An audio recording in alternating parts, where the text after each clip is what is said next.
የኦሮሞ ነጻነት ሰራዊትና የፋኖ የምርጫ ማስጠንቀቂያዎች ምንድነው የሚያሳየው? አንድምታውስ ምንድነው የሚለውን እንየው።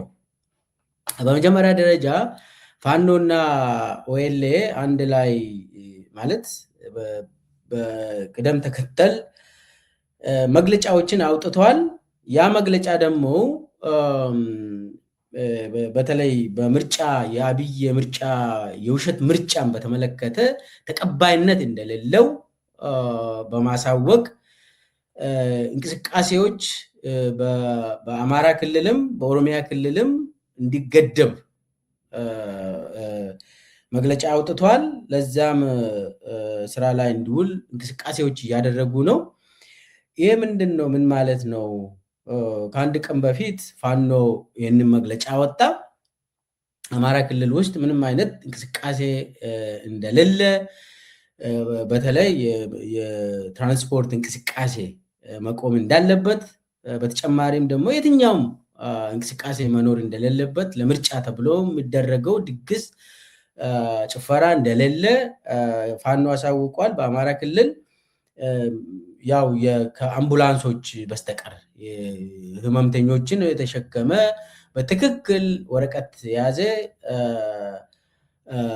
መኪና ብቻ ነው ማለፍ የሚችለው።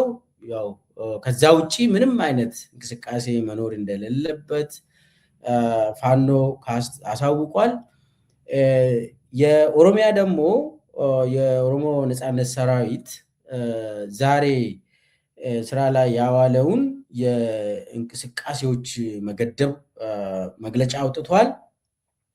ኦሮሚያ ውስጥም በተመሳሳይ መልክ ምንም አይነት የትራንስፖርት እንቅስቃሴ እንደሌለ፣ የሰውም እንቅስቃሴ መኖር እንደሌለበት፣ ማንም ሰው ምርጫ አካሂዳለሁ መርጣለሁ ብሎም ከቤቱ መውጣት እንደሌለበት፣ ከዛም በተጨማሪ ከከተማ ወደ ከተማ ከክልል ወደ ክልል እንቅስቃሴዎች እንደሌሉ መግለጫ አውጥቷል።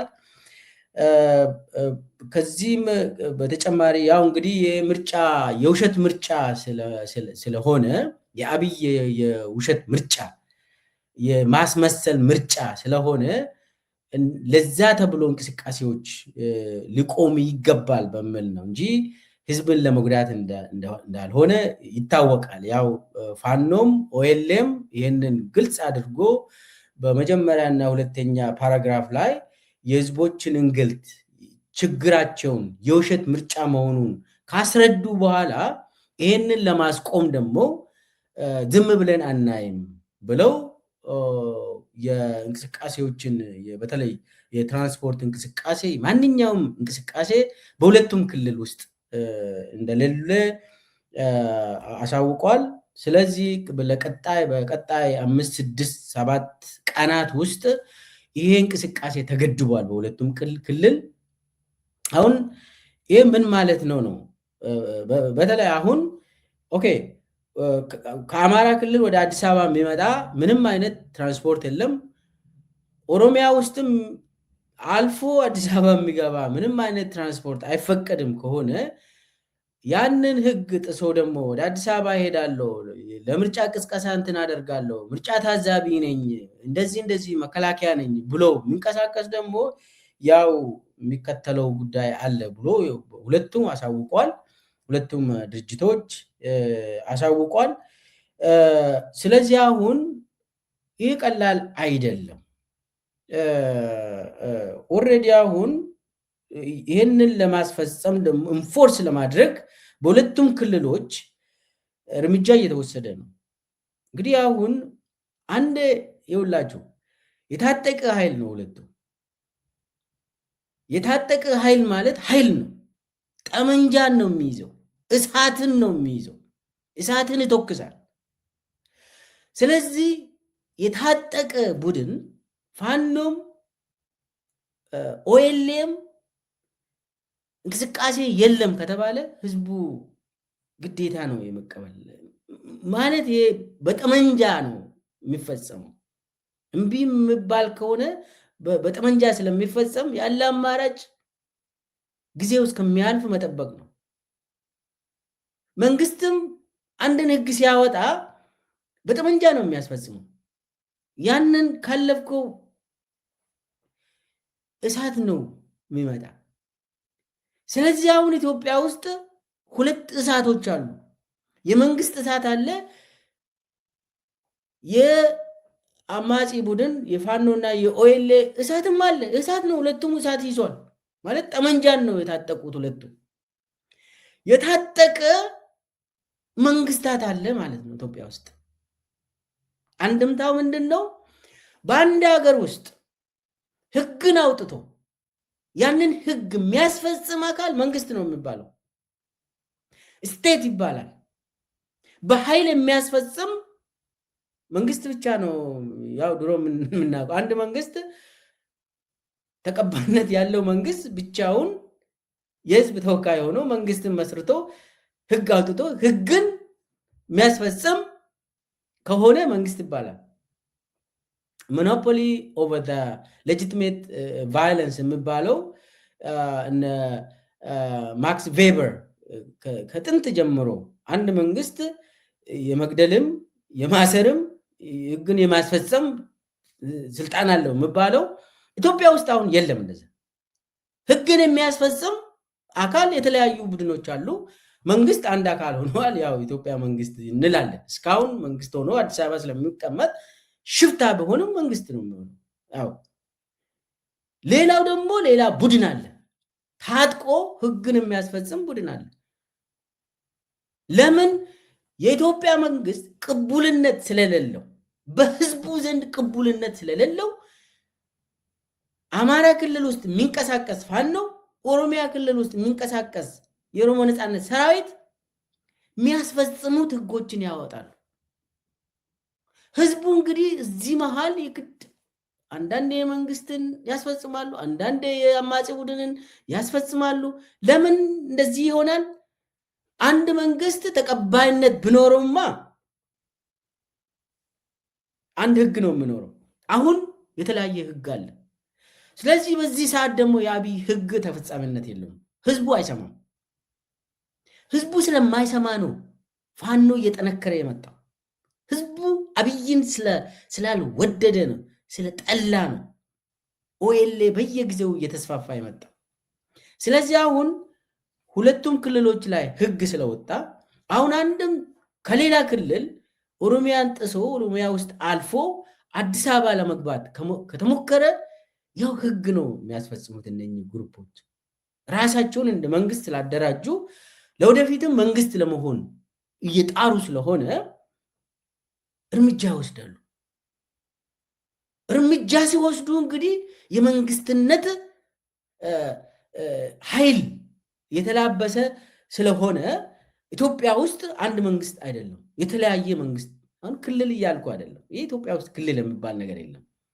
ሁለት ክልል ነው ኢትዮጵያ ውስጥ ያለ፣ የትግራይ ክልልና የኢትዮጵያ አብይ የሚመራው የአብይ ክልል።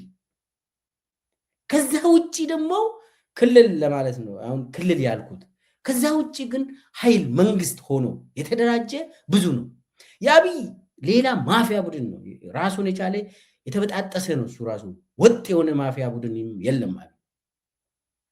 አሁን ኢትዮጵያ ውስጥ በየቦታ ህግን የሚያስፈጽሙ አሉ ማለት ነው። አሁን የኦሮሞ ነፃነት ሰራዊትና ፋኖ ያወጡት መግለጫ መጣስ ይከብዳል ነው።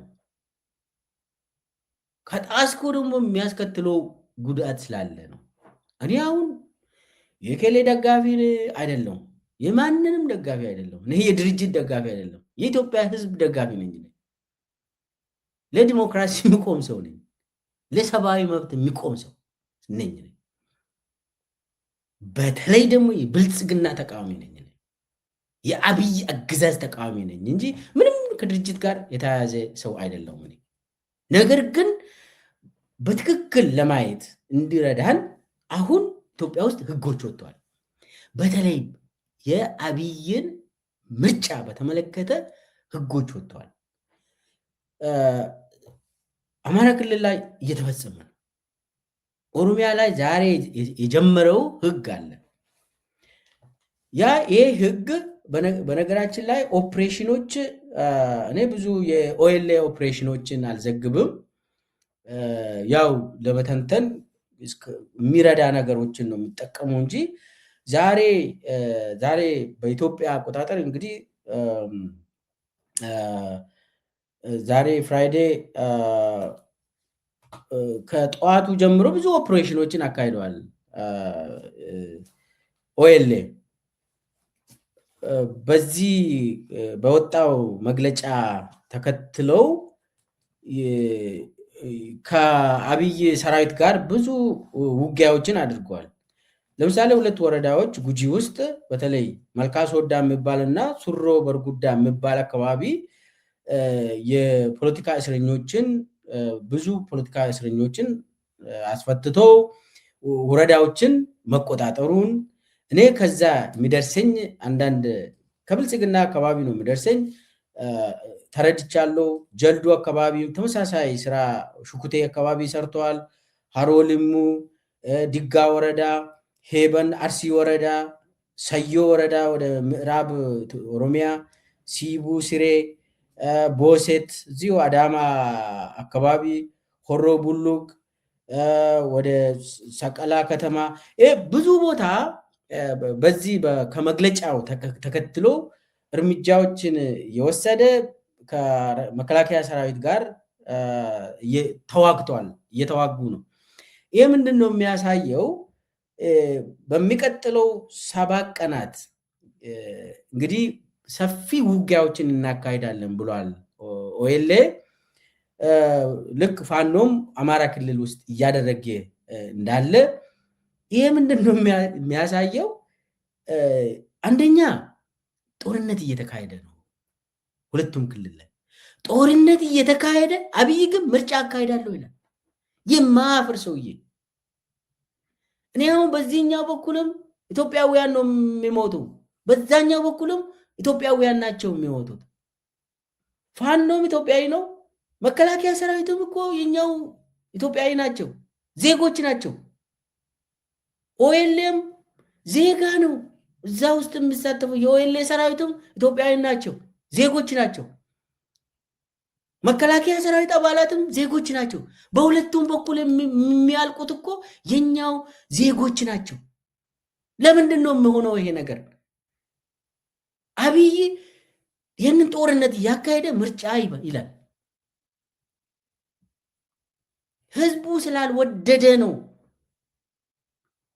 ፋኖም ይሁን ኦኤልኤም ኦሮሚያና አማራ ክልል ውስጥ እየተስፋፉ ያሉት ድጋፍ እያገኙ ያሉት የአብይ ስርዓት ዋጋ ብስ እንደሆነ ጨካኝ መውደቅ እንዳለበት ህዝቡ እየተናገረ ነው በዚህ በኩል። ስለዚህ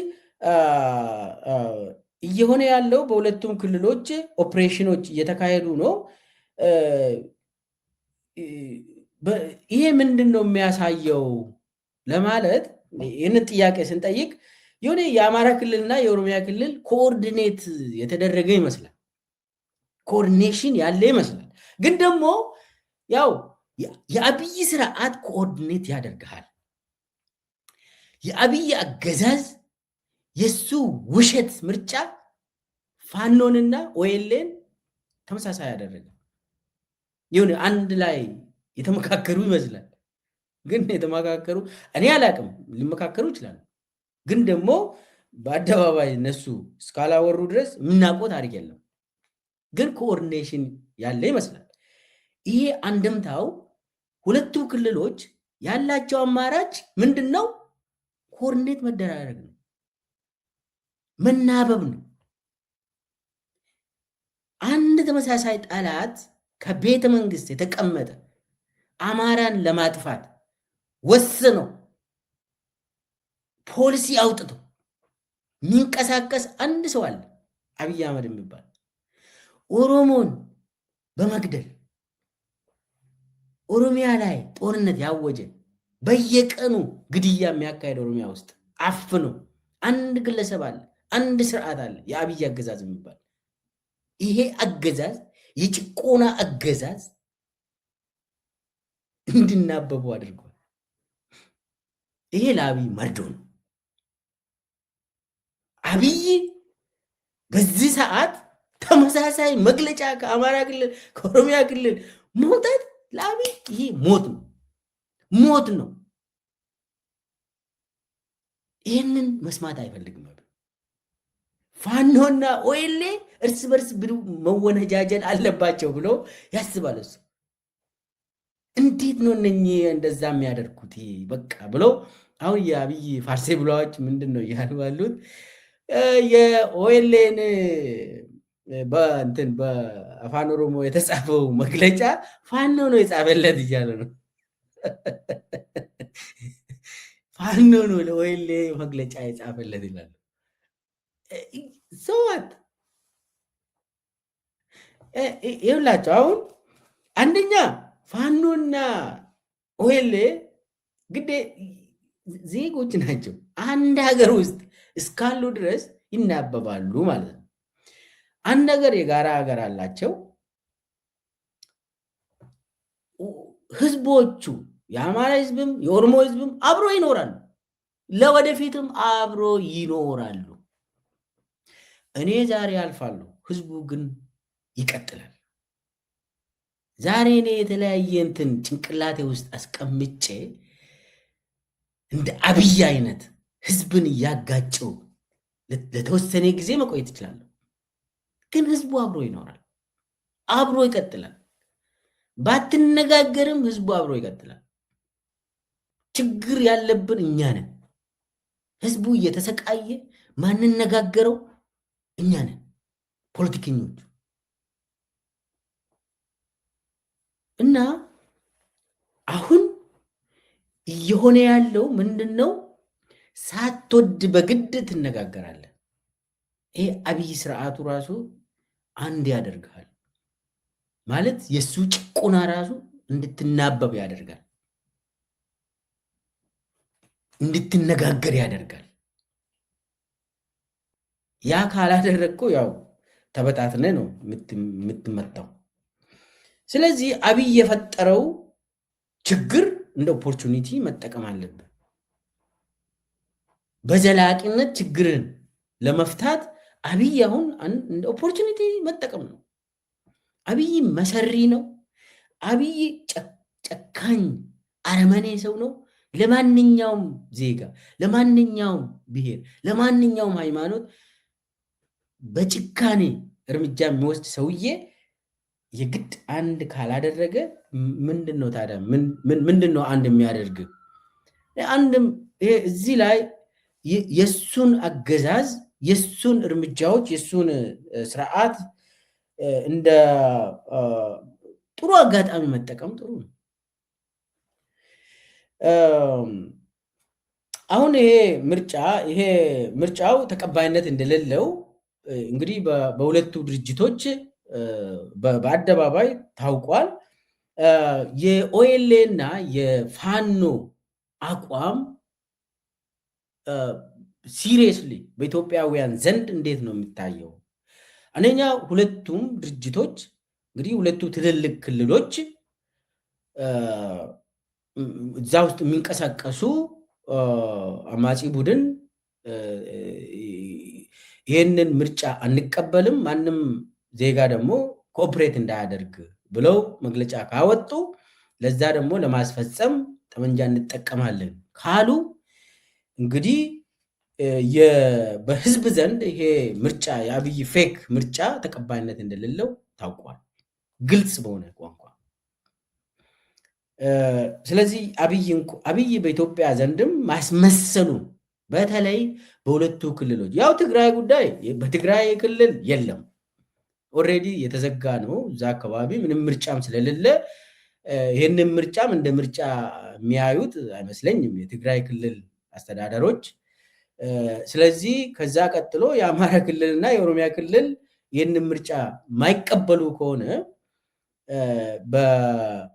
በኦሮሚያ የሚንቀሳቀስ ኃይል በአማራ ክልል የሚንቀሳቀስ ኃይል የማይቀበል ከሆነ በሁለቱም ክልሎች ኢሊቶቹ ደግሞ የማይቀበሉ ከሆነ የኦሮሚያ ኢሊቶችም የማይቀበሉ ከሆነ የአማራ ኢሊትም የማይቀበል ከሆነ ሌሎቹ ዜጎችም የኢትዮጵያ ዜጎችም ከብሔር ጋር የማይቆሙ አሉ ዜጎች እነሱ የማይቀበሉ ከሆነ ሌሎቹም እንደው አፋርም ይህንን ምርጫ የሚቀበል አይመስለኝም።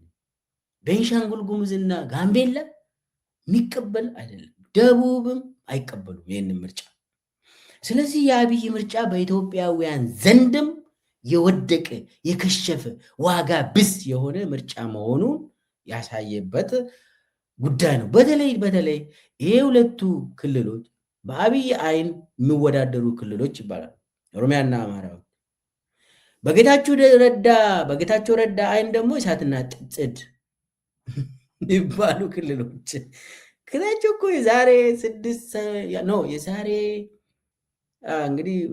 10 ዓመት የዛሬ 10 ዓመት 9 ዓመት ጌታቸው ረዳ እሳትና ጽድ ናቸው ብሎ ሲያወራ ነበር። አሁንም የአብይ አማካሪ ሆኖ ቁጭ ብሏል። አሁንም ያ እሳትና ጭዱ እንትን ይላል። ወጥቼ ልናገር እንደ ምናምን ሊል ይችላል። ቢመደብ የመንግስት ኮሚኒኬሽን ኃላፊ ሆነው አሁን ጌታቸው ረዳ ቢመደብ ያው የሚያውቀውን ቮካብለሪ ይጠቀማል። ድሮም አቅ ነበር ኦሮሚያና አማራ እሳትና ጭድ ናቸው፣ እንዴት ነው አብሮ የሚቆሙት? እንደው መሆን የለበትም ብሎ ያወራል። ኤኒዌይስ ምንድን ነው ክሎኩ ያው ዞሮ እዛው ነው የተመለሰው። እንትኑ ሰዓቱ ዞሮ የጌታቸው ረዳ ሰዓት ነው የሆነው፣ የአብይ ሰዓትም። ስለዚህ አሁን በኢትዮጵያውያን ዘንድ የወደቀ ምርጫ መሆኑን ያሳያል። አብይ የሚፈልገው ይህንን ምርጫ ለምንድን ነው? ቅቡልነት አገኘው፣ በኢትዮጵያውያን ዘንድ ተመርጫለው፣ በቃ እንግዲህ በፊርማችሁ ነው ያረጋገጣችሁት ብሎ እሱ እንትኑን እየጻፈ ነው ንግግሩን። ከምርጫ ማግስት አሸነፍኩት፣ ምርጫ ቦርዱ አረጋገጠልኝ፣ ኢትዮጵያውያንም መረጡኝ፣ ትግራይ ክልል ብቻ ነው እና የተወሰነ አማራ ክልል እንደዚህ ምናምን ከዛ በስተቀር ተመርጫለሁ ለማለት ድግሱ ላይ ለመናገር ጽሁፎችን ዳንኤል ክብረት ምናምን እየጻፉለት ነው። ያ እንግዲህ አሁን በጣም የሚሆን ነገር አይመስለኝም። አንዱ እንግዲህ በኢትዮጵያውያን ዘንድ ተቀባይነት የሌለው ምርጫ ነው። እዚህ ላይ አሁን አንድ ሀገር ውስጥ አንድ መከላከያ ነው የሚያስፈልገው በቲዮሪ ደረጃ ይባላል። ያ መቼ ነው የሚሆነው? አንተ በህዝቦቹ ዘንድ ቅቡልነት ስታገኝ፣ ህዝቦቹ ደግሞ ታጥቀው ራሳቸውን መጠበቅ አይፈልጉም። ለአንተ ስለሰጡ አንተ ትጠብቀኛለህ ብለው ህዝቡ አንተን ስላመኑ፣ ስለዚህ አንተ ደግሞ ብቸኛ መዋቅር ትሆናለህ። በተለይ ጠመንጃን ታጥቀ ሰውን የመግደል ስልጣን ምናምን በህጉ መሰረት ማለት ነው ታገኛለህ። በህጉ መሰረት፣ በህገ መንግስቱ መሰረት። አሁን ያ የለም ኢትዮጵያ ውስጥ። በህገ መንግስት ቅቡልነት ያለው መንግስት የለም። በህግ መሰረት ቅቡልነት ያለው በምርጫ የተመረጠ መንግስት የለም። ስለዚህ ኢትዮጵያውያን የኔ መንግስት ነው ብሎ ስለማያዩ ኢትዮጵያውያን ይታጠቁና የራሳቸውን እድል በራሳቸው ለመወሰን ይሄዳሉ። አማራ ክልል ውስጥ እየሆነ ያለው ይሄ ነው። ኦሮሚያ ክልልም እየሆነ ያለው ይሄ ነው። ትግራይ ክልልም የሆነው ይሄ ነው። አብይ የእኛን እጣ ፋንታ አይወስንም። የውሸት ምርጫ እጣ ፋንታችንን አይወስንም የሚል ድምዳሜ ላይ የተደረሰው ከዚህ የመነጨ ነው። ስለዚህ አሁን በየአካባቢው ሰው ታጥቆ ተደራጅቶ መንግስት የተባለውን ጋር የሚዋጋው እኮ ያ መንግስት ቅቡልነቱ ዜሮ ስለሆነ ነው፣ ተቀባይነት ስለሌለ ነው። የጊዜ ጉዳይ ነው እንጂ ይሄ መንግስት ይቀየራል ማለት ነው። የጊዜ ጉዳይ ነው። አማጺ ቡድን ቀስ እያለ ቀስ በቀስ መንግስት ይሆናል። አንዴ ማዕከላዊ መንግስት ተቀባይነት ከሌለው የጊዜ ጉዳይ ነው እንጂ ይወድቃል።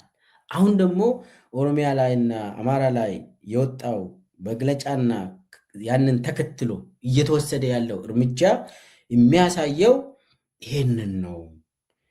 ይሄ ደግሞ ሌላ ዓለም አቀፍ አንድምታ አለው። ዓለም አቀፍ አንድምታው ደግሞ ምንድን ነው? የአማራ ክልልና የኦሮሚያ ክልል ኮኦርዲኔት ያደረጉ ነው የሚባለው። ከውጭ ስታይ እኮ ኢንተርናሽናል ኮሚኒቲው ያው ሁለቱም ክልሎች አንድ ላይ ያወጁት ነገር አለ። ስለዚህ ከጀርባ የሆነ ንግግር ይኖራል ብሎ ነው እነሱ የሚገምቱት። ከዛስ ምንድን ነው? የአብይ ምርጫ ተቀባይነት እንደሌለው ያንንን ይረዳሉ።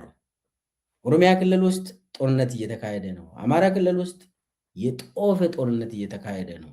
ስለዚህ ይሄ የአብይ ምርጫ ውሸት ምርጫ ነው፣ እውቅና የሌለው ምርጫ ነው ብለው ሙሉ በሙሉ ዚሮ ያደርጋሉ። ስለዚህ አንድምታው ሰፋ ያለ ነው ለማለት ነው።